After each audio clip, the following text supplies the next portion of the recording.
Hello, my name's Jonny Drury. Welcome to ShropshireStart.com, and I'm delighted to be joined by Whitchurch Alport manager Luke Goddard as they prepare for their huge FA Vase Quarter Final tie against Newport Pagnell on Saturday. Luke, it's been a historic season in the FA Vase for yourselves down at Yockins Park at Whitchurch Alport, hoping to continue the Wembley dream on Saturday. How are the preparations going ahead of the big game?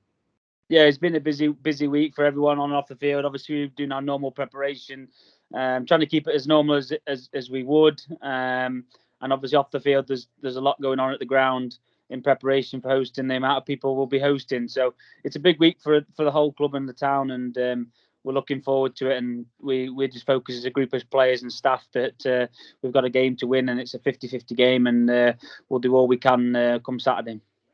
And what's it been like in the Vase this season? And just looking back, I know you posted on social media earlier this week about sort of the whirlwind of your time at the club. You took over in 2016. I think the club was sort of bottom or second bottom, sort of. Yeah. I'm sure when you were back struggling down then, you couldn't have sort of dreamed that you were sort of in touching distance of Wembley.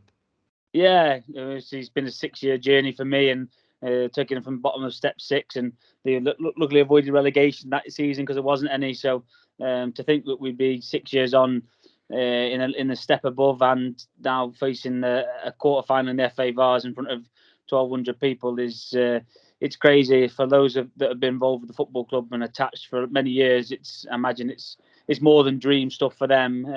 We've always had a vision, and we knew it's possible, but it still takes a lot to make it happen. And 7 games this season to get to this point, and I think that's no mean feat. I mean, the team we lost to in the league on Saturday, Tividale, who were in the top 5, we beat in the first preliminary round 7 games ago 3-0. So we've not faced an easy route. We've certainly had some tough games along the way.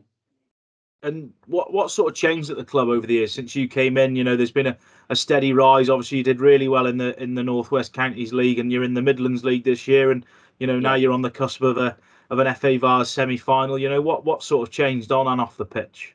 I just think it was a vision, a brand. I always had a vision of Whitchurch could unearth the potential it had with the town, and being a unique. It's one football club in the town, and many good individuals that joined the journey and believed in it, and everyone together has bought into it. And we've had plenty of bad times still in that period. That's part of football, dealing with adversity and learning from it. So it hasn't all been roses, but we've certainly created a lot of success. And the good thing is, no different this year with the adversity of moving divisions, which wasn't really our decision and our priority.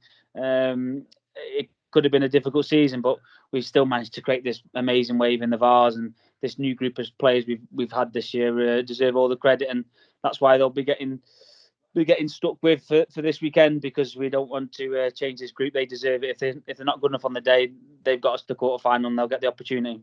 Yeah, and I know in recent years, you've beat Shrewsbury in the Shropshire Senior Cup at the New Meadow. You've played in some big games. I'm sure that big game experience will come into play on Saturday, I'm sure. I'd like to think so. I don't watch many games when they get 2-10s. I was awful in the last round in the Vase with penalties, but no, I think it's one to relax. I'm quite relaxed this week, and I want to go and enjoy it. We have an opportunity to win. We're good enough to win, but clearly these are second favourites, I think, to win it. So they're a good side, and we need to create a little bit of an uplift in our form from the last few weeks. But I think we will. We're a decent, strong group together. We're not going to be at our flying best. We're not going to have everyone available, but we won't make any excuses. The squad we put out will be competitive, and it'll be a close game, I imagine, in front of a big crowd. It'll be very nervy for both teams. Yeah, what are you expecting from your opponents on Saturday? What type of a test are you expecting? Very experienced side. They very much know how to play the game, and they're obviously 3rd or 4th in their division. They have lost games, but they're a strong outfit, and they'll come here full of confidence. And I mean, if they've done the scout report on us over the last 3 games, they'll feel very confident, because we obviously have disappointed, but we've changed our team very much so, and we give under 18s an opportunity. So we'll be a different beast ourselves on Saturday, and if we can get anywhere near what we're possible and capable of, then we'll cause them issues, because on our day we'll beat any Step 5 club, and that's all we're playing. We're playing another Step 5 club. Yeah, and around the place in the last couple of weeks, has anyone been allowed to say the W word, the Wembley word, or has it sort of been banned at all? I think many of them get confused between Wembley and Wembley because it's so close, Wembley. So I think they all think they're going to Wembley. No, look, it's exciting, isn't it? It's 2 games, but it is what it is. I mean, I said back in October when it was 4 or 5 games, 6 games to the lads, you never know. And here we are, 2 games, unbelievable. But what we've took a lifeline. We were out dead and buried at half time in the 5th round last time out in Coventry, and we've got nothing to lose now. I mean, these probably feel the same because these were 1-0 down in the last round and scored in the 93rd minute to take it to penalties. So we both sort of faced a bit of a lifeline, but you have that in this competition, and let's hope that a little bit of lady luck's shining down on us, and Kevin Street can get the Lord on our side on Saturday, and we'll get the bit of luck to progress again. What's it been like sort of in the community in the last few weeks? Obviously, Whitchurch is a really good community club. You get really good attendances for the level. You know, I'm sure the excitement's been sort of building around the town for a couple of weeks now.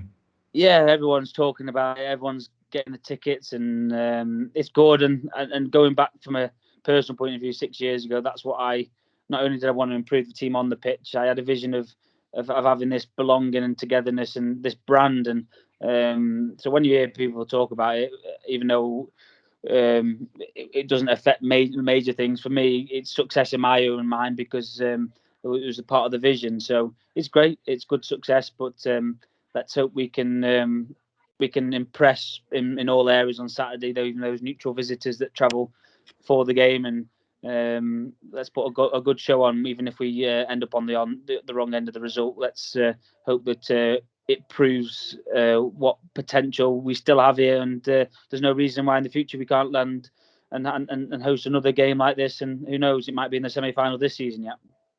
And you're expecting a big crowd. Is there any sort of numbers at the moment? Are we looking to surpass 4 figures? Yeah, we're on I think 1150 at the moment in time, so it's going to be a record crowd.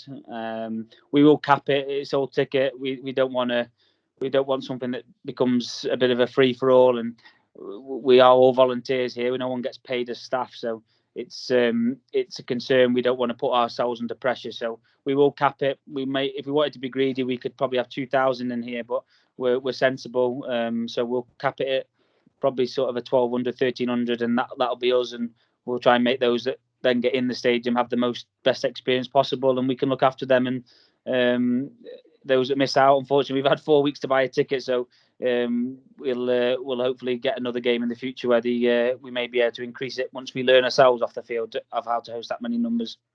And just last couple of questions. Your local boy Alex Hughes was your hero in the last round. I'm sure you're hoping he's got his shooting boots on again on Saturday. Yeah, potentially. I mean, he's injured at the minute. He rolled his ankle last weekend, so we'll see. Obviously, we miss Ivan Irvintev, who's suspended. So we have got a few doubts, which is not great, but it won't matter. We've got a decent enough squad, and as I say, it's about us making a difficult game of it. And but yeah, if Alex can get himself wrapped up and on that pitch, then he's due a good performance, because since the last Vase, he's had a couple of lesser games, shall I say, and I always put a bit of pressure on him, and maybe he's just saving it for this competition. So I hope he is. Yeah, I'm sure if you win on Saturday, everyone will be daring to dream of Wembley. On Saturday, I know in the last round you struggled to watch the penalties. I'm sure you'll be hoping for an easier passage into this round and no spot kicks this time. I hope so. We'll be practicing in our final session for sure. We always do, but yeah, let's see. We've had to win 2 penalties to get here, and I think Newport have as well. So it'll be interesting if it got took to penalties. But I'm hoping it doesn't, because I don't think I could cope with another penalty shootout. And let's see. I'm not sure where's best to exit this competition now. If it's in the quarters, or semis, or a final. I don't think when you got to this stage, at any point you lose now, it's going to be hard to take, isn't it? So we just got to not have any regrets and give it our all and enjoy the occasion.